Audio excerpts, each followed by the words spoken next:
இந்த வீடியோவை உங்களுக்கு வழங்குவோர் மாலை முரசு செய்திகள் தொலைக்காட்சியின் படிப்போம் ஜெயிப்போம் உயர்கல்வியை தேர்ந்தெடுப்பதில் உள்ள சந்தேகங்களை தீர்க்கும் நிகழ்ச்சி தினமும் மாலை 5 மணிக்கு. வணக்கம். மாலை முரசு செய்திகளை விரிவாக பார்ப்பதற்கு முன் முதலில் இந்நேரத்திற்கான தலைப்புச் செய்திகளை பார்க்கலாம்.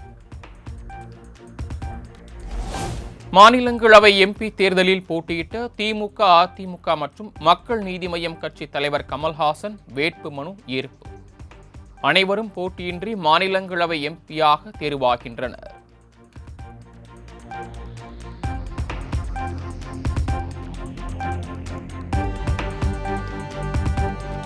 கீழடி ஆய்வுகள் குறித்து இன்னும் அதிகமான அறிவியல் பூர்வ முடிவுகள் தெரிய வேண்டியிருக்கிறது.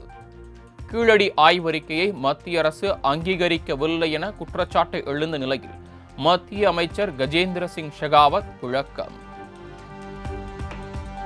Let them come with more results, with more data, more evidences, more proofs, because only one finding cannot change the discourse. So people putting up on the positions, they are trying to use that to just to grow the regional sentiments. That is not fair. We have to be very, very cautious on these things.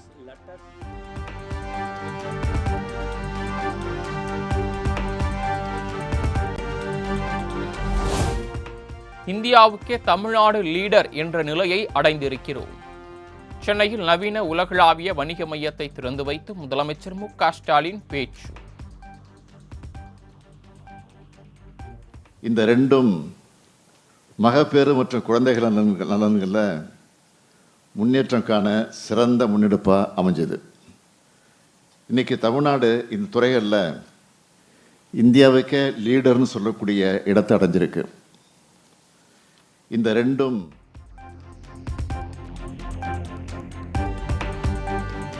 தமிழ்நாட்டின் பொருளாதார முதுகெலும்பு பெண்கள்தான் என முதலமைச்சர் மு.க. ஸ்டாலின் பெருமிதம். உலக வங்கி உதவியுடன் அடுத்த 5 ஆண்டுகளில் பல்வேறு திட்டங்களை செயல்படுத்த உள்ளதாக பேச்சு. பொருளாதார தடையும்னா அது பெண்களோட பங்களிப்பு இல்லாமல் முடியவே முடியாது. தமிழ்நாட்டு பொருளாதாரத்தின் முதுகெலும்பே பெண்கள் தான்.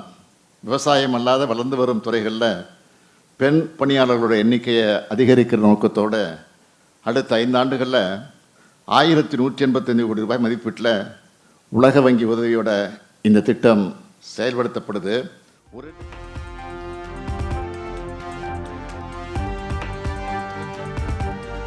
ஆபரேஷன் சிந்தூர் நடவடிக்கை பற்றி உலக நாடுகளுக்கு எடுத்துரைத்து அனைத்து கட்சி எம்பிக்கள் குழுக்களை சந்திக்கிறார் பிரதமர் மோடி. இன்று இரவு 7 மணிக்கு தனது இல்லத்தில் சந்திக்கும் பிரதமர் மோடி உலக நாடுகளிடம் கிடைத்த வரவேற்பு மற்றும் கருத்துகள் குறித்து கேட்டறிவார் என தகவல்.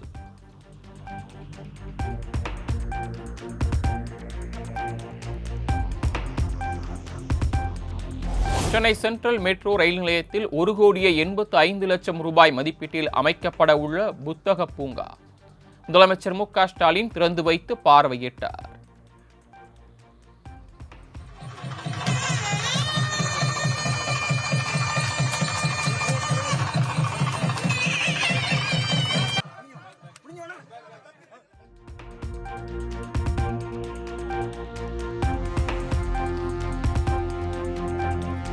பாமக நிறுவனர் ராமதாஸ் அன்புமணி இடையே தொடர்ந்து நீடிக்கும் மோதல் போக்கு.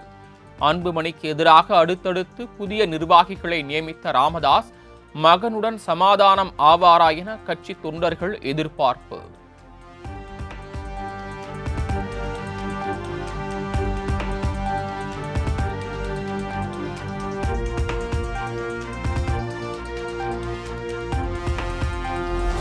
நாட்டிலேயே முதன்முறையாக வணிக வளாகங்களின் வழியாக மெட்ரோ வழித்தடம் அமைக்க சென்னை மெட்ரோ திட்டம். சென்னை திருமங்கலத்தில் அமையும் புதிய ரயில் நிலைய வடிவமைப்பு திட்டத்தில் புதிய முயற்சி. சென்னையில் தரையிறங்க வந்த ஏர் இந்தியா எக்ஸ்பிரஸ் விமானம் மீது லேசர் லைட் அடிக்கப்பட்டதால் பரபரப்பு. லேசர் ஒளி இடையூறால் தரையிறங்க வந்த விமானம் சிறிது நேரம் வானில் தத்தளித்தது. பிறகு பத்திரமாக விமானம் தரையிறங்கியது.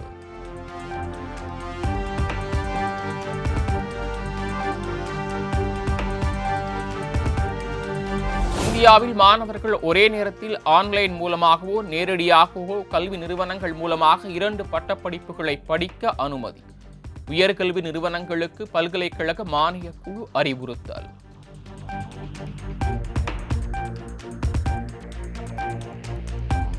ஜூன் 28, 29 ஆகிய தேதிகளில் நடைபெறவிருந்த காவல் உதவி ஆய்வாளர் பணிக்கான எழுத்துத் தேர்வு ஒத்திவைப்பு. மறு தேதி விரைவில் அறிவிக்கப்படும் என சீருடை பணியாளர் தேர்வாணையம் உத்தரவு.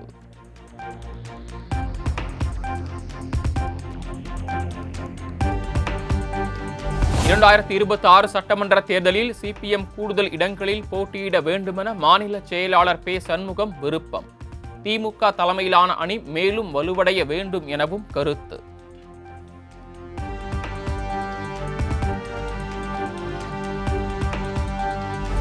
எடப்பாடி பழனிசாமி தலைமையில்தான் ஆட்சி. யார் குழப்பம் ஏற்படுத்த முயன்றாலும் அது நடக்காது. தமிழ்நாட்டில் கூட்டணி ஆட்சி என அமித்ஷா பேசியது குறித்த கேள்விக்கு முன்னாள் அமைச்சர் ஆர்.பி. உதயகுமார் பதில். புரட்சித்தலைவர் ஐயா எடப்பாடி அவருடைய தலைமையிலே இன்றைக்கு மிகப்பெரிய கூட்டணி மாபெரும் வெற்றியை தமிழ்நாட்டு மக்கள் வழங்குவதற்கு தயாராகிவிட்டார்கள். எத்தனை குழப்பங்களை ஏற்படுத்தினாலும், எத்தனை திசை திருப்பினாலும் அதில் மக்களும் தெளிவாக இருக்கிறார்கள். எங்கள் பொதுச் செயலாளரும் தெளிவாக இருக்கிறார். நாங்களும் தெளிவாக.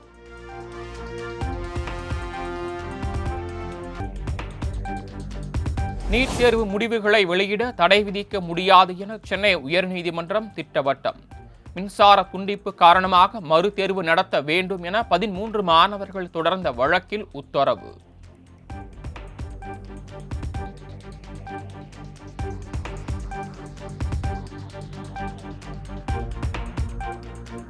நாமக்கல் பரமத்தி வேலூர் அருகே தோட்டத்து வீட்டில் மூதாட்டி கொல்லப்பட்ட வழக்கில் 2 கைது. குளித்தலை அருகே பதுங்கியிருந்த 2 கைது செய்து தனிப்படை போலீசார் தீவிர விசாரணை.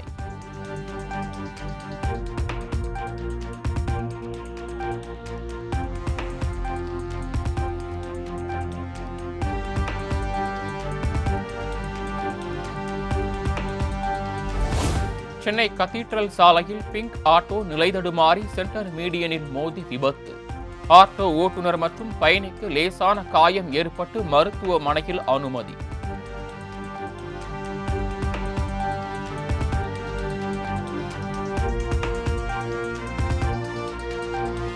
நாமக்கல் மாவட்டம் பரமத்தி வேலூர் அருகே தோட்டத்து வீட்டில் தனியாக வசித்த தம்பதி மர்ம மரணம்.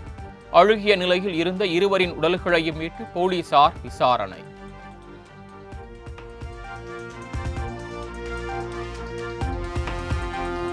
தனுஷ்கோடி முதல் பாம்பன் வரை கடற்கரை முழுவதும் ரசாயன பிளாஸ்டிக் உதிரி பொருட்கள் பரவி உள்ளதால் மீன்பிடிக்க வேண்டாம் என மீன்வளத்துறை அறிவிப்பு. ரசாயன பிளாஸ்டிக் உதிரி பொருட்கள் தொடர்பாக மீனவர்கள் அச்சம் கொள்ள வேண்டாம் எனவும் அறிவுறுத்தல்.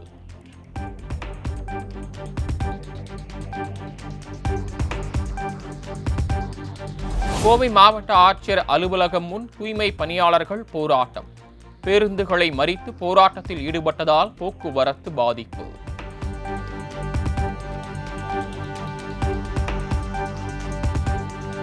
மதுரை தெப்பக்குளம் அருகே அரசு பேருந்தில் ஆபத்தை உணராமல் படிக்கட்டில் பயணித்த மாணவர்கள். ஆட்டோ மீது உரசியதில் நிலைதடுமாறி கீழே விழுந்து உயிர் தப்பிய காட்சி இணையத்தில் வைரல்.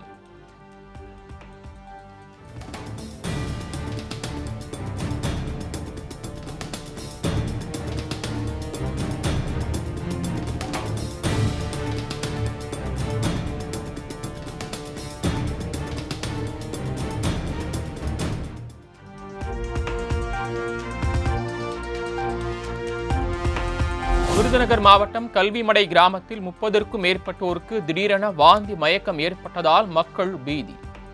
முக்குளம் அரசு ஆரம்ப சுகாதார நிலையம், மதுரை அரசு மருத்துவமனை, மானாமதுரை அரசு மருத்துவமனைகளில் சிகிச்சைக்காக அனுமதி.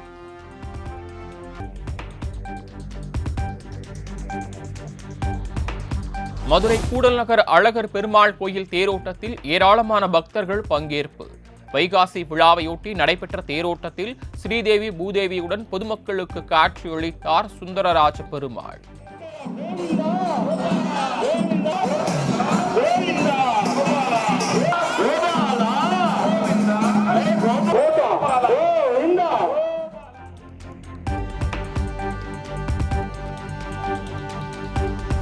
கோட்டை அழகிரிநாதர் கோயிலில் வைகாசி விசாக தேரோட்டம் கோலாகலம். ஏராளமான பக்தர்கள் தேரினை வடம் பிடித்து இழுத்து வழிபாடு.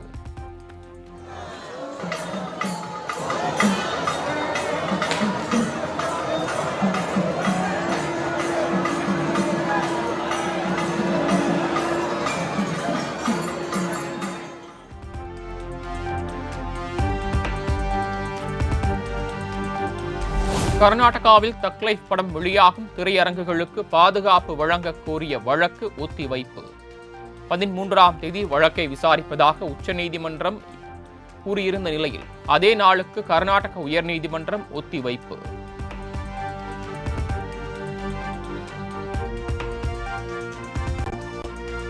டெல்லியில் காங்கிரஸ் தலைவர் கார்கே ராகுல் காந்தியுடன் கர்நாடக முதலமைச்சர் சித்தராமையா சந்திப்பு. பெங்களூரு கூட்ட நெரிசலில் சிக்கி 11 பேர் உயிரிழந்த சம்பவம் குறித்து காங்கிரஸ் தலைமைக்கு விளக்கம்.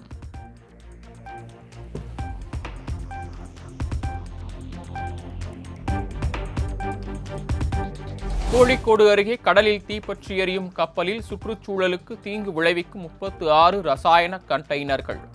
2வது நாளாக கண்டெய்னர்கள் வெடித்து வருவதாக இந்திய கடற்படையினர் தகவல்.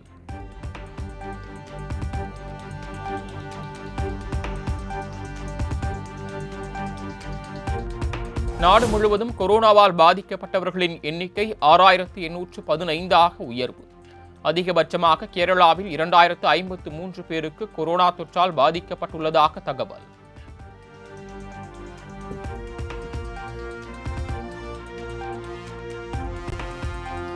மும்பையில் ரயில் படிக்கட்டில் பயணித்த 5 பேர் தவறி விழுந்து உயிரிழந்த சம்பவத்தின் எதிரொலி. புதிதாக தயாரிக்கப்படும் புறநகர் ரயில் பெட்டிகளில் தானியங்கி கதவுகளை பொறுத்து ரயில்வே துறை முடிவு.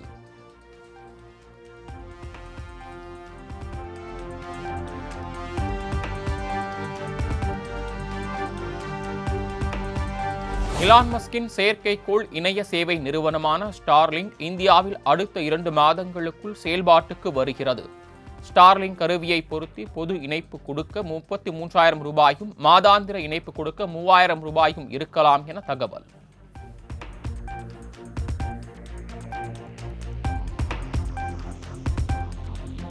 அமெரிக்காவில் முறையான ஆவணங்கள் இன்றி குடியேறியவர்களை நாடு கடத்தும் நடவடிக்கைக்கு எதிராக வலுக்கும் போராட்டம். லாஸ் ஏஞ்சல்ஸில் 3வது நாளாக தொடரும் வன்முறை, கண்ணீர் புகை குண்டுகள் வீச்சு.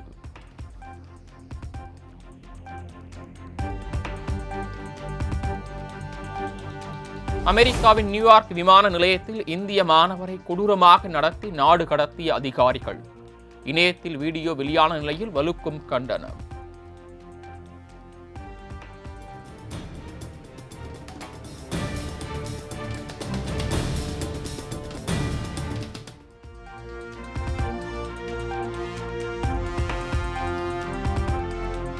வியட்நாமில் மணப்பெண்ணுக்கு 60 லட்சம் ரூபாய் மதிப்புள்ள 100 புனுகு பூனைகளை பரிசாக கொடுத்த பெற்றோர்.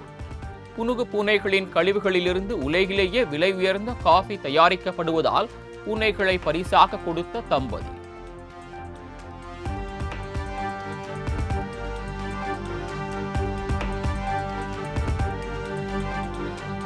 சர்வதேச கிரிக்கெட்டில் இருந்து ஓய்வு பெறுவதாக மேற்கிந்திய தீவுகள் அணியின் வீரர் நிக்கோலஸ் பூரன் அறிவிப்பு. இனி IPL, CPL, MLC போன்ற பிரான்சிஸ் கிரிக்கெட் தொடர்களில் மட்டும் கவனம் செலுத்துவார் என தகவல்.